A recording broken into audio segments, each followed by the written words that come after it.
Hello everyone. This session is going to be on new antimicrobials. I'm going to be covering about all the new antimicrobial molecules that have hit the market in the last about 8 years or so. We'll be looking into the mode of action of these antimicrobials, where you position them and where you use them and for what indications they have been approved. So you all know that we have been going through a very bad antibiotic resistance crisis.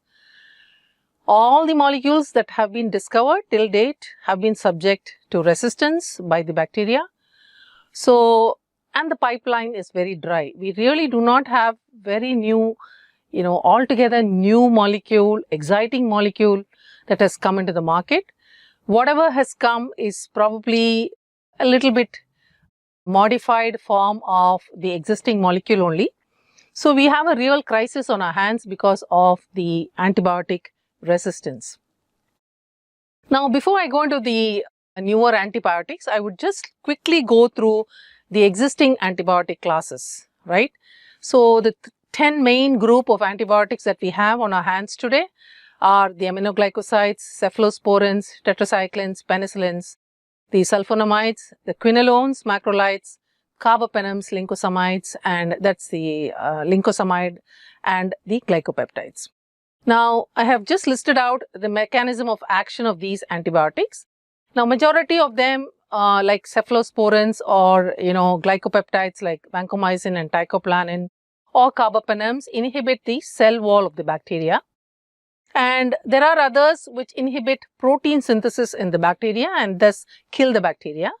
And there are a few others like sulfonamides which inhibit the metabolic activity in the bacteria. So these are the protein inhibiting antibiotics, which are the macrolides, aminoglycosides, the lincosamide, which is a clindamycin, and the tetracyclines. So this is the broad, the mechanism of action of the antibiotic classes that we use today commonly in our practice. Now, going through the existing antibiotics, you should know their coverage also, right? So aminoglycosides are more gram-negative action rather than gram-positive action. Cephalosporins have both gram-positive and gram-negative. I just have to say that there are first generation, second generation, third generation, fourth generation, and now fifth generation cephalosporins.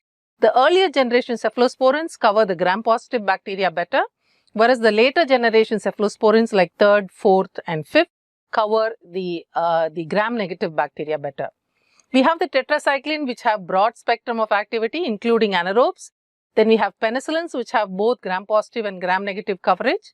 Quinolones, which have gram-positive and gram-negative coverage. And there are certain exclusively gram-positive covering antibiotics like the erythromycin, macrolides, then the clindamycin, which is the lincosamide, and the vancomycin and teicoplanin, which have exclusive gram-positive coverage. So this is by way of understanding what we have on hand today. Now, if we talk about antimicrobials, we have antibacterial, we have antivirals, we have antifungals, and we have antiparasitics. But today, this talk is going to be focusing on antibacterial antibiotics, which have come into the market recently or on the verge of coming into the market very shortly. Now, for a new antibiotic to hit the market, right, there are certain things which, according to the WHO are important. Now, what is the pathogen that we are focusing on? Which is the priority pathogen for us? What is the most problematic pathogen for us? Number one, we have identified the pathogen and what are the resistant mechanism that this pathogen is exhibiting. So, we have first identified the pathogen. What is the resistance mechanism that this pathogen or what is it resistant to? And then 3, is there a public health need to develop a new antibiotic? Is this pathogen causing a disease in a large number of people? And is it a community health and a hospital health problem, right? That's the third question that we have to address. The fourth is, whatever antibiotic that we develop should be available and should be, accessible to everybody.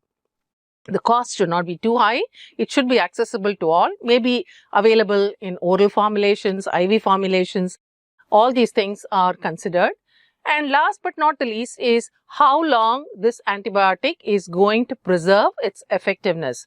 Now, many antibiotics have come into the market and they have lost their potency because the bacteria have developed resistance. So, how long are we going to preserve the effectiveness of these antibiotics? Because a lot of money and a lot of effort is being pumped into in the R&D in the development of antibiotics. So, we need to take into consideration these factors also. Now, the WHO has identified the pathogens which are called the priority pathogens depending upon what problems we have on hand today. Now, according to the WHO, the critical priority pathogens are the Acinetobacter baumannii, the Pseudomonas aeruginosa and the Enterobacteriaceae, which are the E. coli and the Klebsiella group of organism. And what the WHO identifies is that carbapenem resistance in these two, Acinetobacter and Pseudomonas, is a problem, and in Enterobacteriaceae, ESBL is a problem. Resistance to third generation cephalosporin is a problem, according to the WHO. And these are what are called as critical priority pathogens. Then we have the high priority pathogens, which are the Enterococcus faecium, which is vancomycin resistant.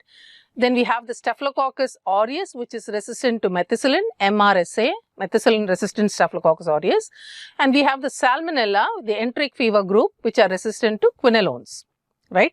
These are the high priority pathogens, and the medium or the low priority pathogens are the Streptococcus pneumoniae, which are penicillin resistant, and the Shigella species, which causes diarrhea, which are resistant to quinolones. This is as per the WHO.